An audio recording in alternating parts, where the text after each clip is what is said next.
o'clock, and we're going to call the June 1, 2017 meeting of the Planning and Zoning Commission to order. And if the administrator would call the roll. Sure. Bagelman. Here. Dane. French. Here. Gritters. Here. Hagensick. Here. User. Olson. Payne. Here. Solheim. Here. Thank you. Thank you, Ben. I'm going to ask Lance Gritters just to introduce himself to the commission and to our staff folks. And then if each of you in turn would just say hello to him and your name so that name and face and all that come together. So, Lance?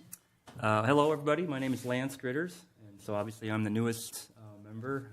Hank kind of recruited me, so I know a couple people down at the end, but my wife and I moved to the Waverly area about 11 years ago or so. I'm an attorney here in town, and she is a special education coordinator for the AEA. We've got 3 kids, 9 down to 2, and so we keep fairly busy with that, of course. But anyway. Very good. Right, I'm Heidi Solheim from Waverly, I guess, here, or live here now, and graduated our first child this weekend, or last weekend. So. And you're with the Waverly? I work with Waverly Health Center. I'm Kate Payne. I work at Envision Architecture. I'm an architect. I've been on planning and zoning for, has it been 2 years? In a good way. Thankfully, my kids are all grown and out of the house. Well, sort of out of the house, and welcome. Kate is also our vice chair. Okay. Adam?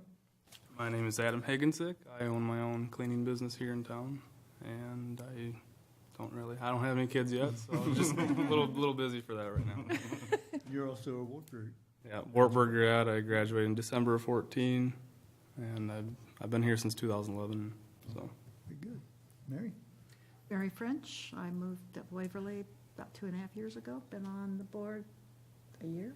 I'm on my second year. Edie? Edie is our council liaison. Yeah. Okay. Yep. I have the privilege of serving on city council.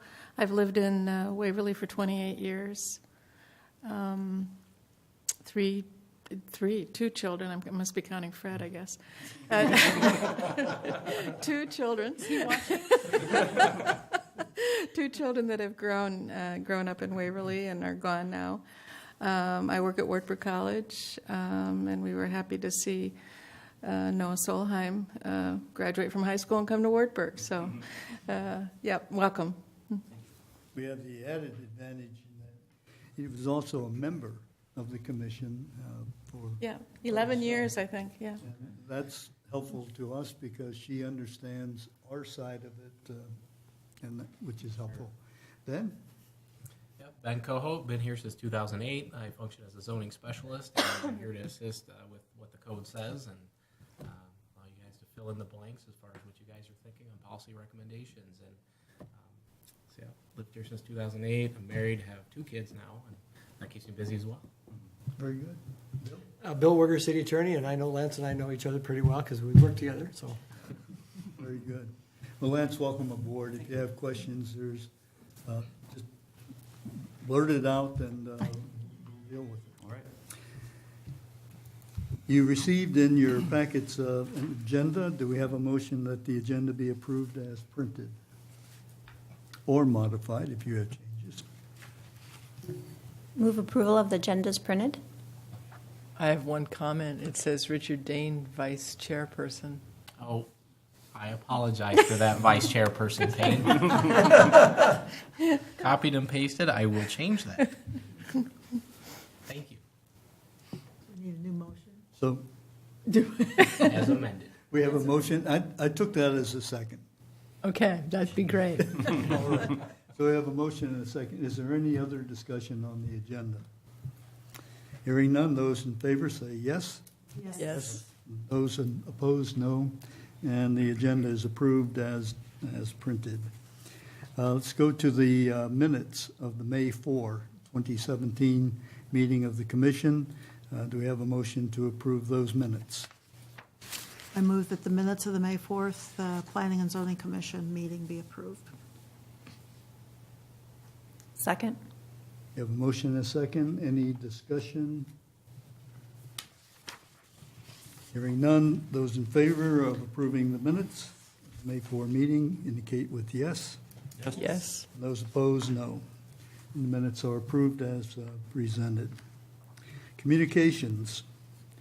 On June 26th, we have a presentation to City Council to let them know what we've been doing this past year.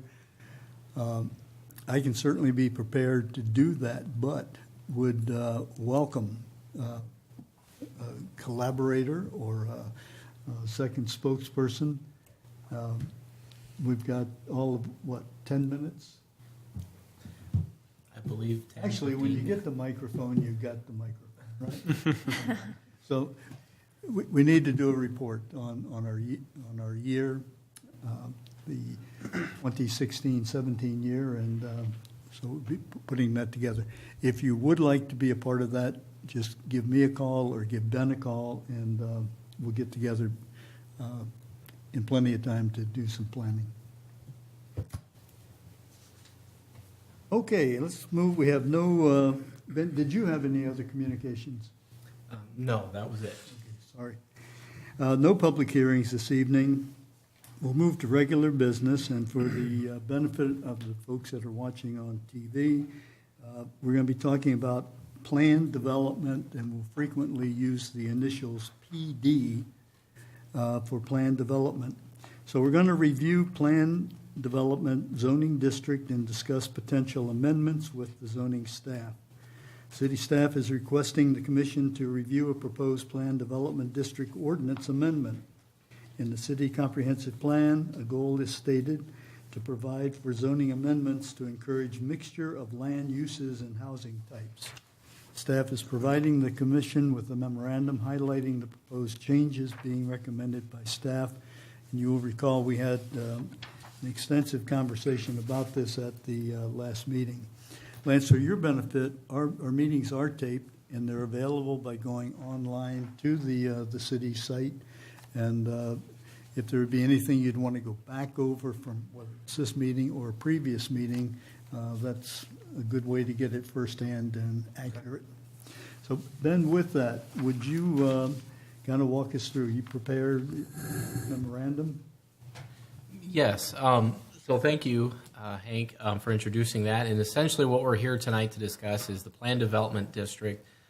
That essentially allows for flexibility to group residential, commercial, or a different mixture of the two uses together in a fashion so that it's a comprehensive development, and you're establishing that with an actual plan. So what we're looking to do, based on past conversations we've had with this commission and evaluating other ordinances across the state that are for communities similar in size to Waverly, we wanted to establish a minimum lot size that we can start to consider like a planned development. We discussed 10 acres, and I think with the commission, I believe the flavor was kind of maybe less than 10. As recommended by staff, we were thinking 5 acres might be more in line with allowing a little more flexibility. Removing the industrial land use category from inclusion within our current plan development district. Our current ordinance reads that you can allow for residential, commercial, or industrial, or any combination. Well, I'm not real sure where industrial would fit in there, and I know that we had a discussion last month about that. So we're proposing maybe to do away with that. We also want to explore standardizing site plan expectations when somebody's going to submit a plan development. What are we actually calling out? Our current ordinance is very general in the sense that it just says you shall come forward with some semblance of a plan. It doesn't give any specifics. What I'm imagining is perhaps something similar to an R3 and R4 inclusions, which is what we have currently enforced in our ordinance. We also wanted to establish possibly a time frame for finishing a plan development district. I know sometimes it can be open-ended. There's no requirement that a phase be established, but I know with our current subdivision platting standards, that's typically handled in that fashion too, and that the council can or staff can bring it forth and say, well, what are we doing with this? And maybe we should allow this to either expire or continue moving forward if there is an actual plan for moving forward. And finally, allowing for possibly a pre-application process so we don't waste anybody's time. so that instead of requiring somebody to draw up everything at once and come forward, perhaps maybe saying there should be an application process that allows for a pre-application where they just meet generally with staff and we have our expectations for what they need to show as far as drainage, roadways, and connections to existing infrastructure in the area before they engineer anything. And I know that in collaborating a little bit more with city staff following the input from last month too, there was some other ideas that have come forward since we put this out there to you guys for review. So I don't know if you want to kind of chime in maybe on what your thoughts are. Or... Let's just keep talking about Okay. what we're doing. Okay. So in a sense, what we're seeking from this commission is how do you guys feel about those previous assumptions that we've kind of made from our previous conversation and upon the other ordinances you guys have reviewed that were in the packet from last month? So we're kind of hoping to get a little more tightening of where we're going with this from you guys to seek a little more input. So we have some other ideas as well. So with that being said, is there any other questions or concerns before we kind of move forward? Then we currently have 3 planned development experiences in Waverly. And I think part of our intention was to make this a more desirable place for people to consider a planned development. And the idea, and I think it came from this side of the room, was that we were looking for the size of the thing to be smaller.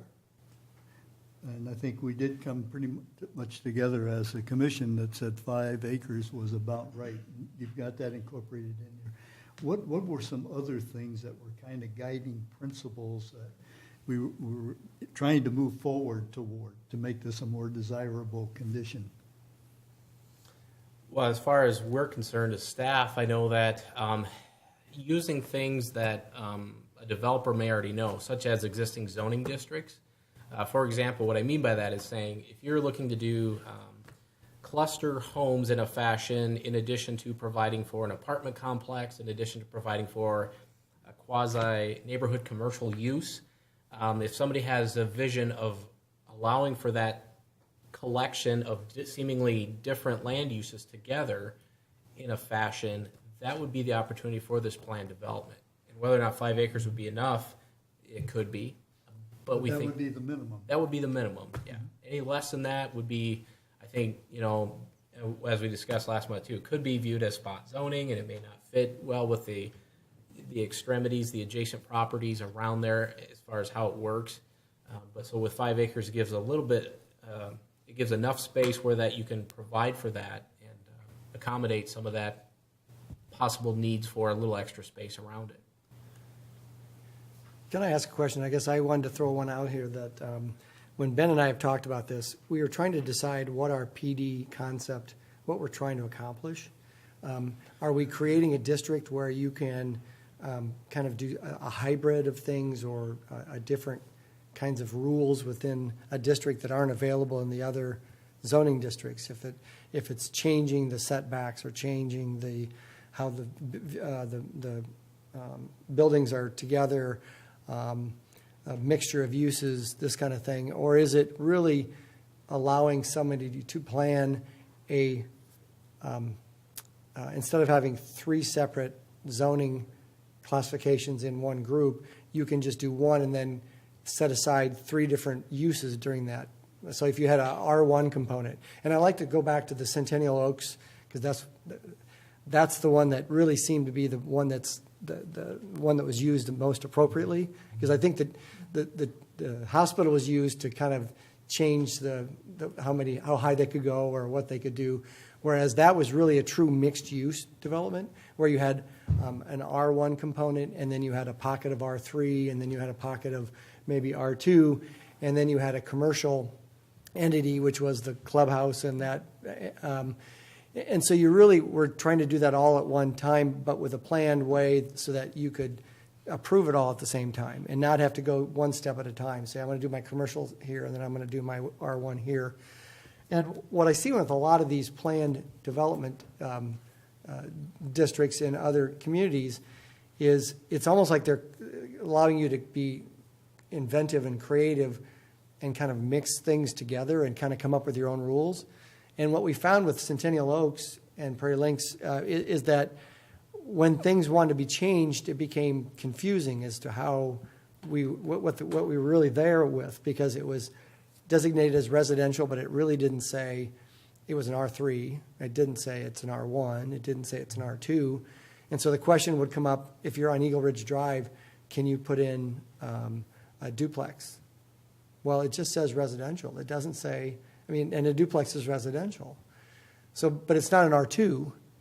So if you say this is our R1 section and you identify it as that within that plan, then you know nobody's going to build a duplex next to you, or which maybe you don't want. If you do want it, then you want to have another section that maybe has twin homes or duplexes. And like they did in the Centennial Oaks, they had the area that was R3, which allowed for these separate condominium units, the cluster homes. But when you're just describing that in the plan development, you're kind of relying on the words that you're using to describe it. And then it's difficult for staff to judge, well, what are we judging? It's something we like or something we don't like?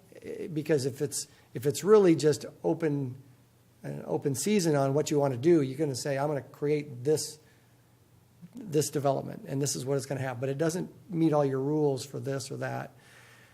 Then we have a hard time judging it and saying yes or no or saying up or down because there aren't any criteria for it.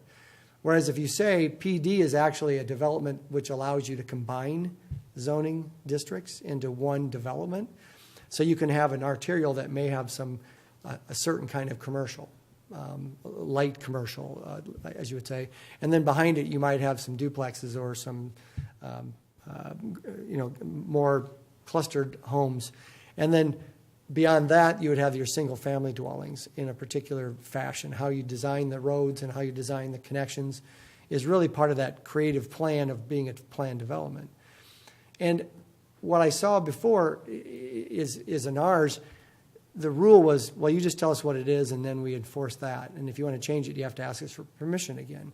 And you saw what happened when we tried to change what happened out at Centennial Oaks, because it became, well, what were they trying to do originally? Is that still the same thing?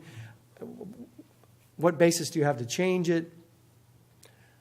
I'm just throwing it out there because we've really struggled with this back and forth, Ben and I, about what are we trying to do with this district? Is this the wild card district where you can do different things or not? But what I'm hearing you saying is that if part of the PD is R1, that it would have to conform to all the requirements of R1. The lots within that section. Yeah, but some of the most successful PD developments I've seen have, in one case, all the houses, single-family detached houses, were closer to the street and they all had front porches because they wanted that, back when if you walk down Main Street or down your street, people sitting on the porch and, there was a community connection. And that some of that green space is now combined. You have the same amount, but it's not necessarily in your yard. It's community space. Did we do that in the R2, though, where we have an option for homes to be brought closer to the lot line? I think We didn't do it that way. we didn't do that. We we proposed talked it, discussed it, and we decided. So, yeah, I think that's a great way to put it in a PD. These were R1s too, where they were closer together, they were closer to the street. They had alleys where, the houses were or the garages were in back. So maybe on those planned development plans in those communities, perhaps maybe they identified that this shall be detached single-family home area. Yep. And they wouldn't allow duplexes should somebody come in, like a second developer, buy the lots and come in and say, now I'm going to do duplexes. Maybe No, because it was yeah. prescribed as detached single-family, Yeah. you're locked in. It was zoned by, And- R1, R2, R3, but within that, there were some, differences on setbacks and side setbacks and. And I will say that, kind of just chiming off what Bill said too, I think what Bill is envisioning and kind of what he's discussed with me too, after I drafted this and kind of am showing you the Pleasant Hill example, is that, so you could say on the plan, we could choose language, maybe just one or two sentences to say simply, with our current code, and maybe do away with some of what I'm proposing tonight, but just say, allowable uses shall be identified with the respective district classification. In other words, if you have an R1, we would then look at our menu of allowable permitted uses in R1 district and say, whatever R1 allows as a use, you can do. However, you may be granted some flexibility with moving it closer to the street if you so choose, but we're just saying you cannot have duplexes because that would be an R2 designation. But you could take, the lot size for what we require minimum for R1, and maybe the houses are closer together and maybe they're closer to the street, but you've got that extra, square footage of land as community open space. So in other words, allow flexibility with setbacks, but just say you're still locked into detached single family, right? And maybe even requiring that people have their house up the front. I mean, because what you're saying in that kind of a neighborhood is you want some uniformity that way, and he might say Predictability. that in this street or in this block, the houses have to be within so many feet. The developer of the master plan required all of the companies building in that area to, meet those requirements. What we found is even if we have one developer that develops the subdivision and they have a certain vision of what they're doing, but then they don't build all the homes. It used to be one builder or one developer build all the homes in a particular subdivision. Now it's been fairly common for developers to develop the lots and then have a variety of builders come in. And that's where you want to, your rules. So how do you come to those rules? Do you either say, well, this is an R1, you have to follow the R1 district, except on this block where you need to be 25 feet closer or something. I don't know.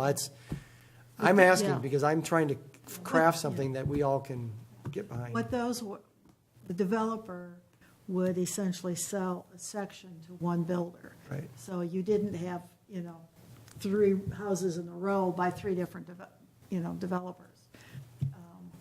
They had their own sections within that R1 or R2 zone. Yeah, we still find that then that happens and the builder goes up and sells 2 of them to somebody else. And sometimes you can't control some of those things if you don't have the rules. But I agree with you that a PD could be the vehicle to change the setbacks or to change the shape for a district that doesn't allow for that. Are we concerned at all? Because I know when we were developing or kind of editing, we had some real concerns about street width, and we had concerns about the amount of parking and also the flow of water off of roofs and different things. So if we toss out all of our district, besides the definition, is that going to be a challenge for us as a community? I don't know. Well, that's a good. Because we're really almost going to be saying no rules except the type of structure it would be if they didn't have to follow any of the other zoning rules, right? It's what we kind of got into with people wanting some variety and wanting some flexibility. And so they just said, okay, let's use R4 and then we can do whatever we want. It's kind of how we got to that, where we got smaller lots because it wasn't allowed in R1. We're trying to identify now a variety of things that you can do in your R1 or R1A or R2 or R3 or R4 that you don't need a catch-all provision to say you can do whatever you propose, because then how do we judge that? What somebody proposes might be perfectly acceptable and for them, but if it's just more subjective than it is objective, then how do we deal with that?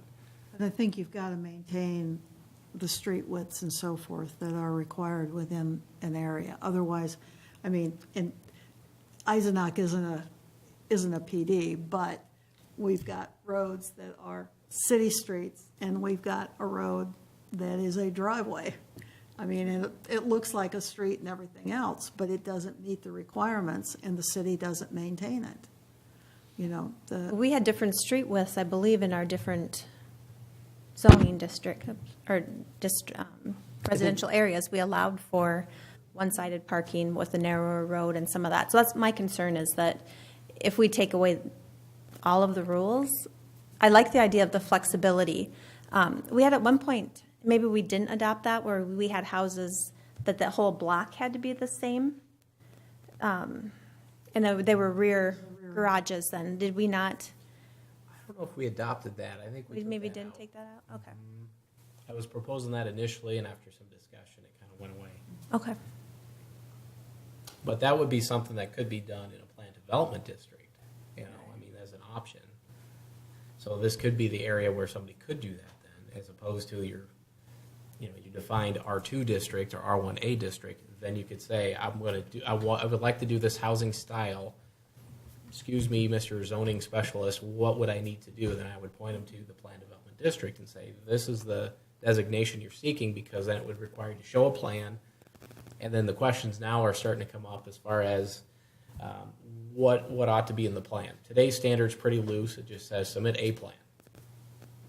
It doesn't require any real minimum for impervious surface or anything like that. It's not really tied to that.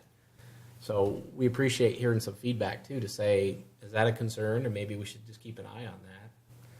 I think it makes sense, but Moving to roadways for a moment. In a planned development, would it be wise to have a designated street width for the entire development instead of having some sections of it be wider than others or narrower than others? Does that make sense? Or? I mean, I don't think it matters. we don't like to go from one size to another. I mean, if obviously the size kind of depends upon what your uses are going to be made of it, and we're trying to. I mean, our city staff tries to limit the size so that we're not having to replace larger than we need to streets or not clearing larger streets, and we try to keep it to a minimum for that reason. But we've recognized that when you have a smaller lots, less green space, frontage, we've talked about that, why we go up to the 31 feet in those kinds of neighborhoods, so they can have, or they have only one side parking. But we don't want to have a variable size too much when it comes to that. If it's an arterial, it gets a 31-foot street. If it's not an arterial and it's residential, it's 29 feet. That's why we're trying to keep that. And if it's a private drive, we don't necessarily control that. We have there's some design criteria for private drives within, depending on what they're being used for, that we believe that we would look at. If your Eisenach Village drives into those, were too small, we'd say, I think you're too small for that. You got to be able to pass two vehicles, even if it's not the size of the city street or whatever. But Isn't the point of the PD to give the developer an opportunity to just do something that's a little bit different, but it's a whole development site, and what they're submitting then includes the way the whole site's going to be developed. It's going to talk about the lot sizes, and it's going to talk about the required setbacks. And that becomes part of the definition of that forever and a day, as long as it's a planned development. And if it's ever going to change from that, it comes back through the P&Z group, and they're going to evaluate it and say, yes, no, we don't think it's a good idea, and push it to council. But so the current language then is pretty simple, but it basically sort of says that, except it doesn't really give any criteria for what will be accepted. well, but we don't know what's going to be presented. So how can you know what will be accepted?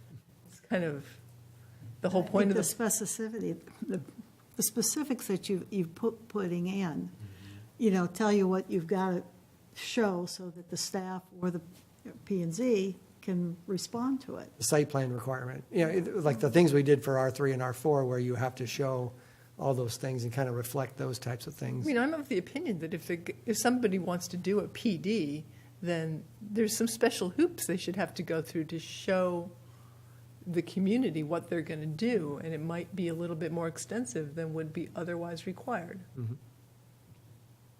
And then that's the thing that allows it to go forward, and that's the thing that sticks with it.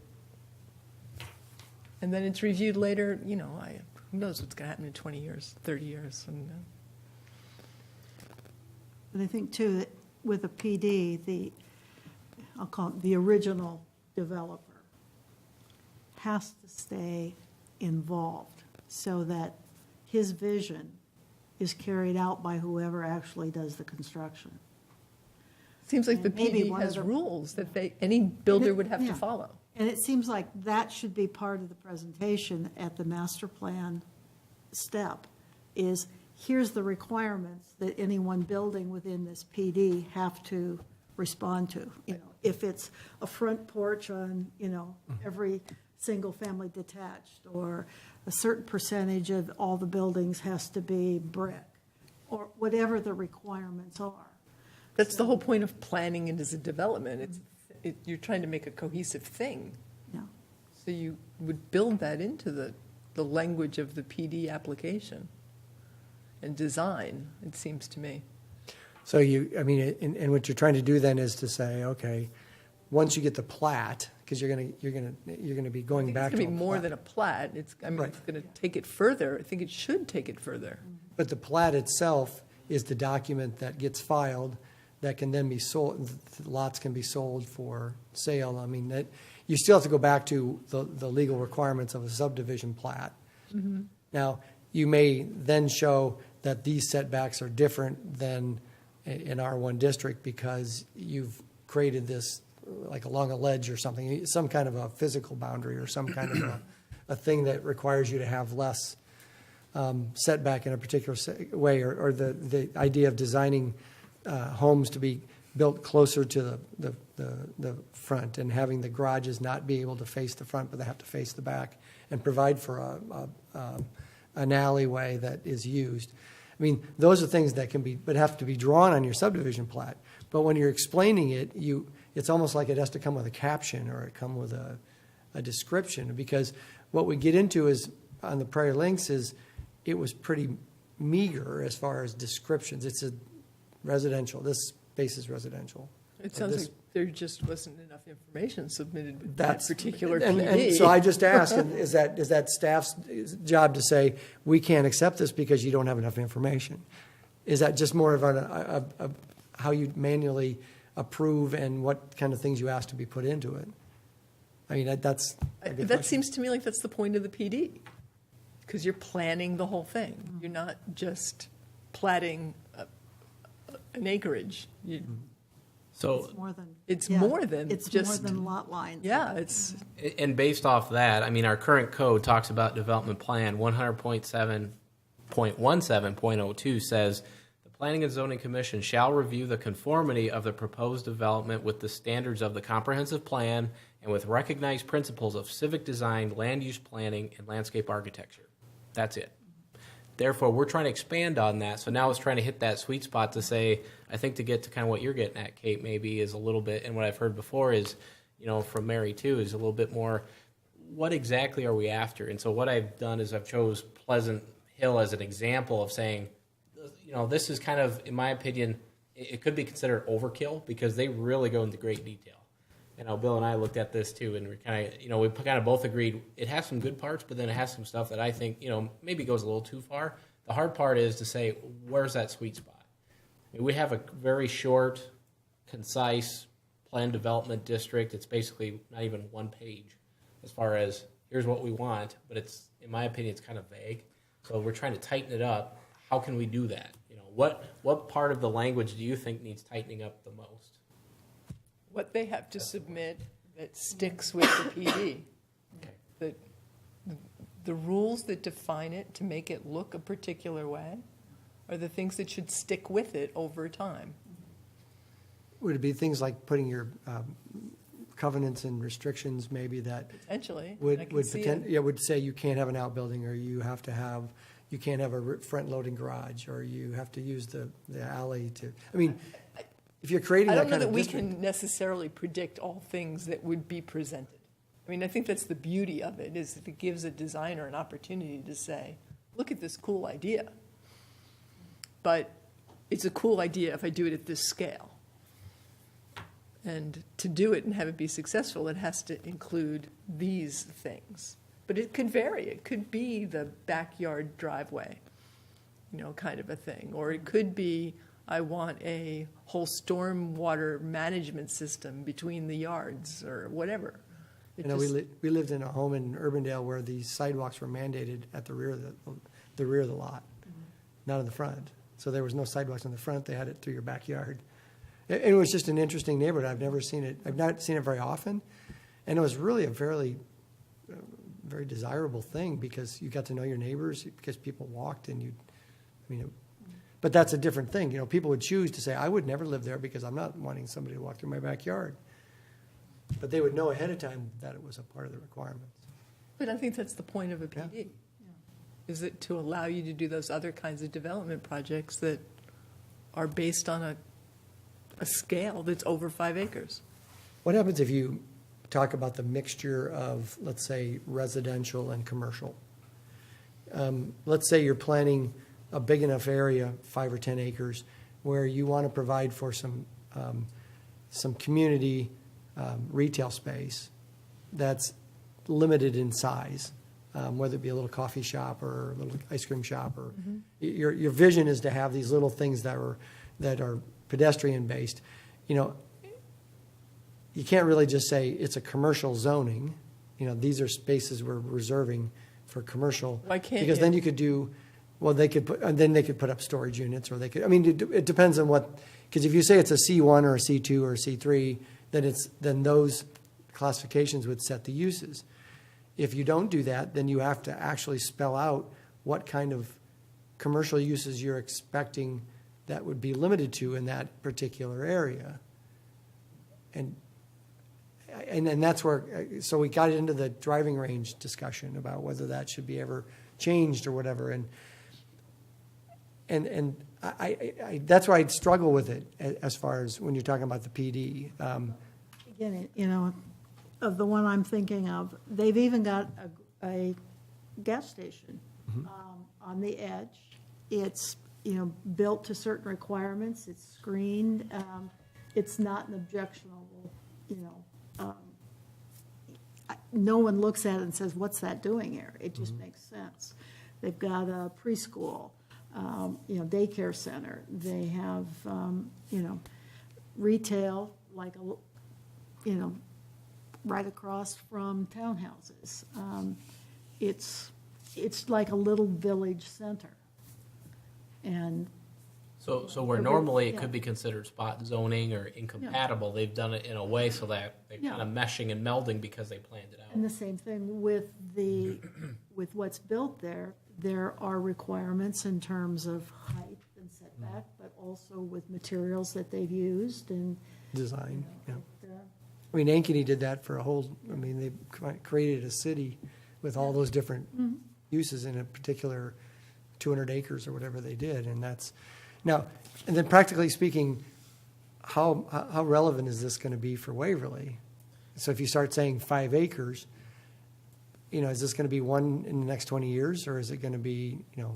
So, when I looked at size, when I looked at PDs, it's the reason you're doing it, and how practically is it going to ever be used? Maybe it'll never be used. I mean, That's my question. Is there a reason to make it smaller just because it might be a better scale for what we're expecting in our community?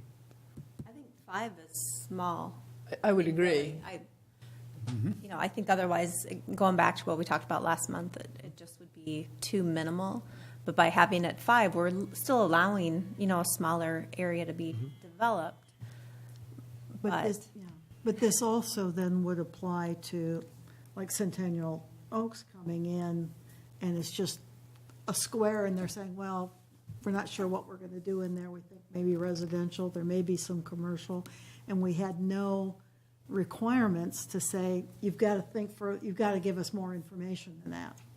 So it may be used as much for changes to existing PDs, which is probably just as important. I think that has to come back to you too, by the way, because I think when that plan comes forward, I think it should come back. I mean, I kind of think that if someone wants to do a planned development, it's not a way to bypass the standard zoning requirements. It's a way to develop and enhance a whole different thing with a different point of view. And therefore, the hoops are different. And you have to require them to do more. And you've just summed up what I've seen, a statement that's been made in more than one plan development, the intent statement, the introduction. It says just that. Basically, it's not meant to bypass any zoning regulations. It's just meant to accommodate and design something that would be compatible. Otherwise, would be That's why seemingly size is a factor, because it has Scale to and be scope of it. big enough to bother. We talked a little bit about what do we do about ownership. Ownership has a way of changing. You see that at Centennial Oaks, Prairie Links. But people go out of business. When we set this up, do we set it up so that any subsequent buyer would have to abide by the conditions that were put in the original? In other words, write that in there. And going to your point, Bill, about what do you do with some forms of commercial, couldn't we, for the PDs, exclude certain elements within commercial just automatically so that anybody that would look at it would say that's not going to be appropriate? I think we just do that when they submit the plan. It just depends on what the plan is. Well, I think the PD has to stick, what's been approved has to stick with the land. I agree. Yeah. It's not with the stuck. owner, it's with. It's not with And the it- owner. It's, I agree. it's basically a yeah. rezoned area. And putting a filter on what's required for commercial, I don't think that's a good idea either, because maybe it's primarily a commercial PUD. And, with And some. maybe it works. Yeah, and maybe it's commercial Yeah. in R3 or.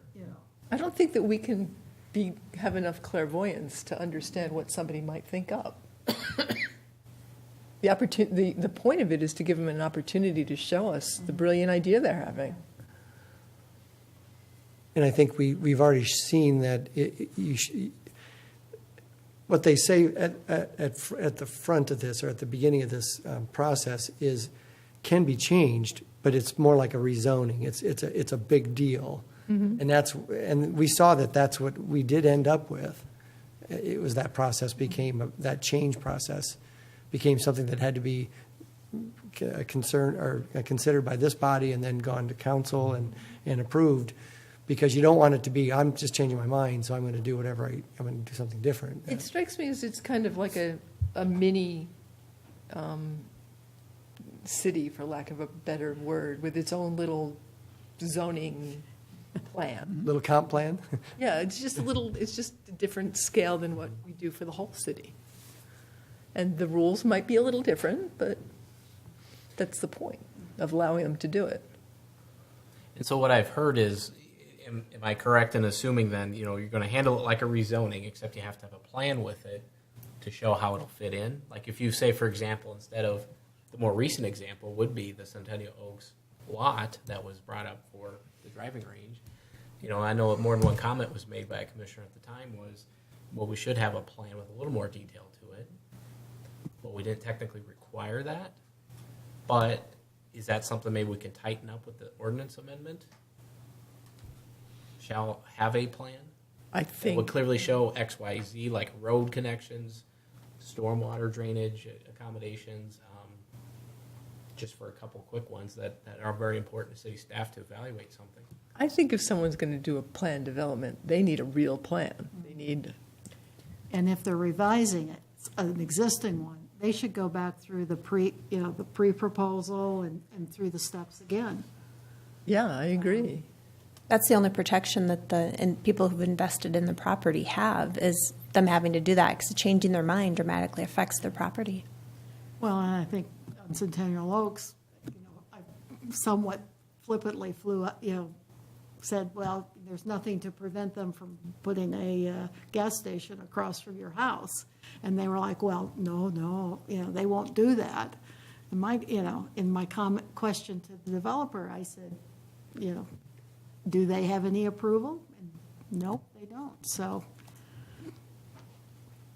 we need more information. Are we talking about a time frame for the plan development?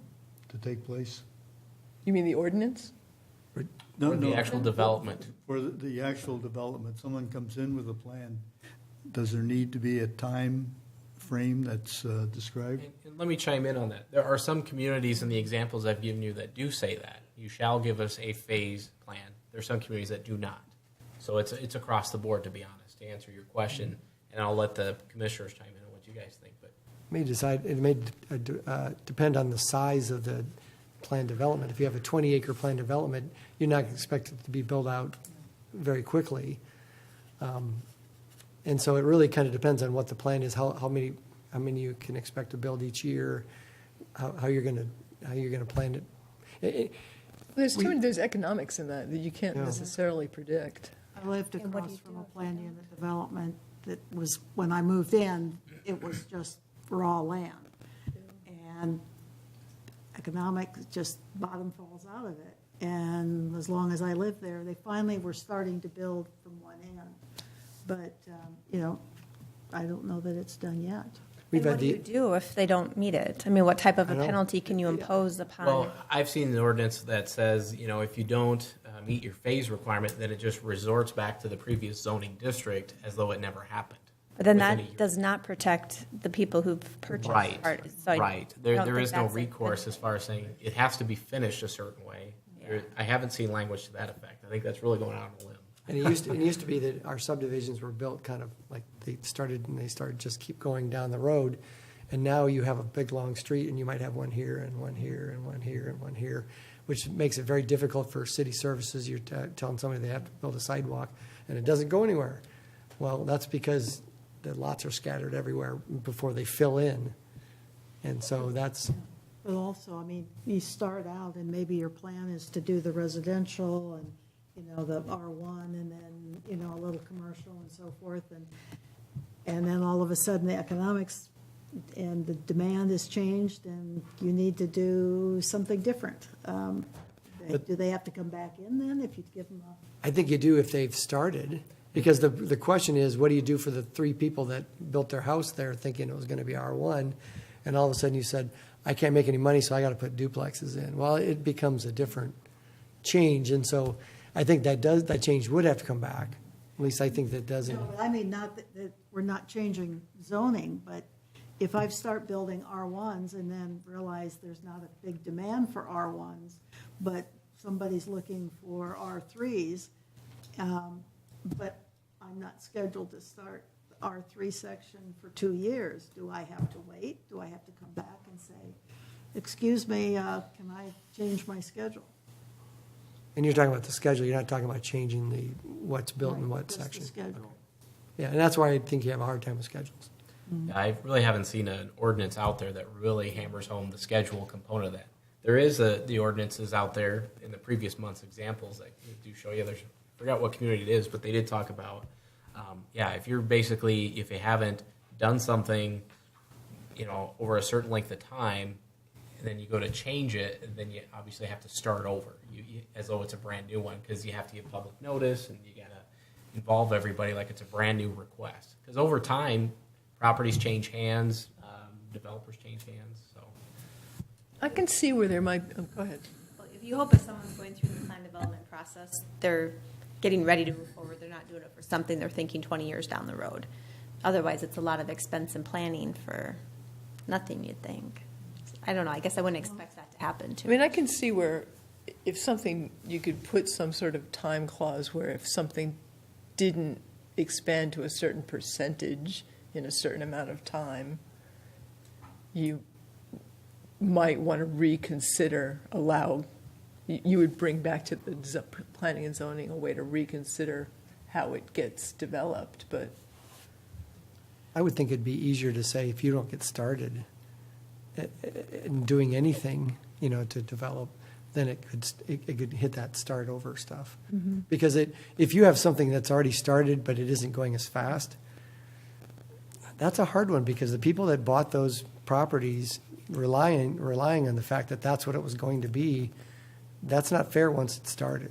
And maybe you can't make money, but somebody else can. you could argue, though, that if you put some sort of time thing on it and they still bought the property and things didn't take off, they knew that there was going to be a risk. but But at what They don't look point, at that, do they, Lance? the way this is written, there's almost like 3 different stages: the pre-application, the proposal, and the master plan. Right. You know, I would think until you've got an approved master plan, I don't think there should be any time frame. yeah, Because, I'm thinking out loud on the time frame thing. Yeah. I'm not convinced that that's, When I look at Centennial Oaks, I think that was probably 10 years longer, or 15 years longer than they expected that to develop. So it's become developed to the point where they really expected to maybe 10 years ago or 15 years ago. It's finally developers taken. are optimistic. Yeah, I mean, that's what I'm saying, and that happens. I mean, and things take longer, and we've seen that with various subdivisions. Some of them go so fast you're amazed, but it just depends on what happens with the economy, yeah. But for the commission, what were other things you might have seen that you'd want Ben to know more about?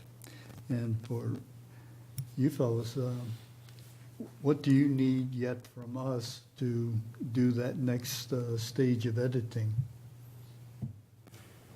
Well, I guess to start with the basics, our current ordinance, let's start with that. Everybody's had a chance to glance at that. And as staff, I find some weak areas in the sense that it does not specify what ought to be in the plan and try to nail down, should we go to some basic site plan minimums? As a bare bones minimum to say, stormwater drainage, anticipated topography changes perhaps, just so we can figure out how things are going to work. And I think like it needs to be a very detailed site plan, in my opinion. before like an initial Setbacks. proposal to come forward, you have to expend some potential engineering costs before you come forward, do you think? I mean, Not in the preliminary. I mean, I think, do we want a preliminary and a final? well, keep in mind that R3 and R4 that we've done, we've asked for somebody to come forward with preliminary, not engineered completely, but a concept design. I think that's enough to get started. In line with that, Yeah, I mean, and maybe that, if you look back at that R3 requirement for, maybe that is a good starting place, so it's more consistent with what we're doing across the districts, so. I was just going to, before we leave the timing discussion totally, because it relates to this, and using Prairie Links as an example, the most recent decision, I am wondering, I mean, if I'm remembering correctly, that proposal came from Prairie Links, not from the developer originally. To change the use, Yes. right? And so a lot of, I think, the developer's commitment to investing in that had to do with that decision of whether it would be allowed or not. So how do you balance, any developer who's interested in a planned development, how much detail are you going to, whether staff or through code and whatever decisions planning and zoning makes and goes on to city council, how restrictive can that be without discouraging the potential plan, the developer of the planned development to actually proceed, because if we're talking about engineering costs or something else, then, you might not get any proposals. And maybe you would say, well, that's fine, then they're not interested in enough to invest in it. But I see that repeatedly in some of these projects, not just in planned developments, but in development in general, and rezoning and special use and things like that, where, the developer wants some sign that this could really happen before they will invest a lot of money in it. So, that's another, I think, timing and detail kind of balance that is important. You go back to the driving range. I think it's an example that we can look to and see how the PD has been examined here in the community. It's still in the planned development district. It's still a planned development property. And what the council did was vote to allow it to change from a green space use, recreational use, to a commercial or multi-residential, but it's still in the PD, which means it's 10 or 11 acres, I think it still has to be planned out as a whole as opposed to piecemealed because of its presence as a PD unit. And so when that direction was said, we'll consider some combination of commercial and residential, it didn't really mean that you don't still have the ability to see what they're going to build and determine what they can build and develop the whole thing. Again, it's a... But the thing, my problem with the developer in that case was, he's done his due diligence. He has an idea of what he needs to build there to make a profit. Ultimately, that's what he wants to do, is make a profit. Sure. So he has some idea. And it may be just some sketches. It's not going to take a lot of engineering to get what's in his head down on a piece of paper. But we've asked that when that is developed, we want to see a full plan, Well, yeah, but not a partial plan. But the for- pre-application proposal that you've got listed here is very general. It should be something that they could develop without a lot of outlay of cash. I agree, and that's what it's supposed to be. Well, Yeah. it's like steps along the way. We approved the sketch, the schematic design. We approved General. the design Yeah. development, and before you spend a boatload of money, we've given you enough nods to go ahead and do the final construction docs. I mean, it's not. I agree. I think that's what this was intended to be. I think that's what, and maybe, maybe it can be less detailed, because I think there's some things we could do with this. It read a little detailed and wordy. But Thank you, Pleasant Hill. yeah, I hope you're not going to require them to submit everything on a CD, though. well, On we, an we, IBM format disc, did you catch that? we talked about that, and I said, maybe just send us over a PDF, okay? But again, the reason I submitted this was to say this is a real world example of something that, and I took the liberty to change just a couple of sentences so it meshed with, so it could fit Waverly. But essentially, this was one example of a community that this is what they're doing. And I thought it was kind of hitting the mark based on what was said last time we met. And I know Bill and I have talked since then, and it was kind of, well, maybe we should really focus on allow certain uses within allowable districts and allow you to assemble those districts. And then those district uses would say, if you're calling this area out to be an R1 area, you can have reduced front yard setbacks, so you can have a rear loading garage. However, you're still tied to just single family use in this R1 area. And this area can be like an R3, which then could permit any number of uses with prescribed setbacks on the plan. So in other words, you're given some flexibility, but we're still saying this is the scope of development we would like in this area. You should call that out versus leaving it just residential. It's hard for me to imagine anyone bothering to do a planned development who wouldn't want to do that. I could. Well, and I'll just use the real world example. Centennial Oaks, if you look at the plan development plan, for the whole thing, it just says residential. Like Bill was saying, there's nothing that says you couldn't have a duplex. It just says residential. However, there may be covenants that could be relatively enforceable, but that wasn't accompanying the subdivision. So in other words, what we had at the time, our current plan development district, which is still in effect, that same language, that's kind of what we got. And we kind of see some potential issues should somebody decide to change that or come forward again. What was the There's no real- benefit of doing that project as a planned development as opposed to just standard R1 areas, R2 areas? I think it was just the mixed uses. With the golf course and the commercial aspect and they did have some different residential uses that they wanted to do. One example is they do have a reduced rear yard setback if you back up to the golf course. It's like 20 feet as opposed to 30 feet. So they did allow some flexibility with that. And that's kind of the assumption was that. Make the golf balls reach your house more easily. But I think So it's- when you've got in That's walk as far. 3D, where you're talking about the pre-application proposal, density and number of building units, I think density really is what you don't need the number of dwelling units. Yeah. This area is R1 and the density is, 3 per acre or whatever. That's more important. Based on the square footage calculation of an R1 district, right? Well, yeah, That's how you get because, that- again, you may have, everybody pushed to the front and, small side setbacks, but you've got a big open area in back, that is within that area. So the density really is what's important, not necessarily the number of dwelling units. It's, this area is 5 acres and its, density is 3 per acre. You can kind of figure out how many units you've got. I appreciate that feedback.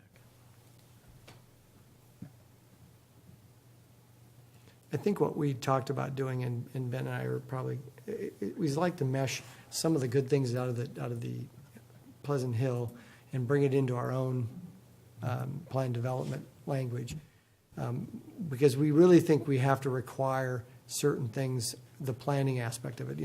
We want the preliminary plan, we want the next plan, we want the final plan to be more detailed, and we want to make sure that's set out. But we don't necessarily want to limit people to say, you have to do R1 or R2, you have to use those classifications. Now, maybe they'll want to do it because it's easier to start with, this is the area that's R1, except that we're going to change the setback to this, or we're going to change the side yard setback to this, or whatever it is. Whatever changes you're making in a particular district, it might be easier to explain what you're intending by doing it that way. And I think we can probably do that. Again, we may just mesh these together somehow and use some of the good things from the Pleasant Hill things and just enhance our own.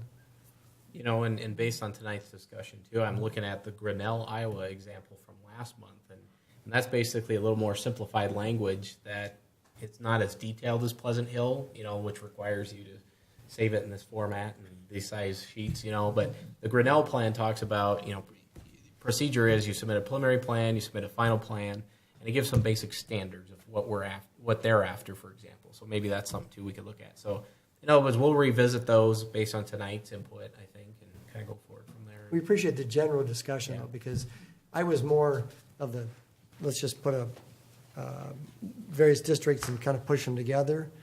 And now I'm kind of getting what you're saying. This idea of letting people be creative about their planning, and I think we don't want to get away from that. We want the PD to be able to do that in a way that's creative. It seems to me like that's the point. Yeah. Just to keep our feet to the fire, when do we want to take this forward to City Council? We're talking about 2 more sessions with this group and then on. Has anybody been knocking down your door to do one of these? And typically a plan development, like you just pointed out, Kate, it's a big expenditure. It's a lot of foresight. Our goal is, while there is a little bit of a low, I'll call it, we're trying to kind of beat it to a certain degree. We don't want to be reactionary. We want to be kind of proactive to it, to say, we think it's worthy to bring forth for discussion and kind of just talk about it a little more and share our thoughts with you and hear what you guys have to say too. Make it more desirable to consider in some ways. Getting it down to 5 acres maybe allows that. And not too much, not any smaller than that. I think we could bring something back in July. Have a heavy discussion in July with an approval. With in an August. actual Does that make proposed, sense? yeah. Mhm. Okay. You can anticipate I that. just like to keep it Yep, moving yep. so that we've got a sense. But Any other comments before we go to the next? Well, hearing none, we have no old business this evening, and we have no new business unless someone has something that we didn't put on the agenda. And so it's a magic moment. I move that we adjourn. We are adjourned.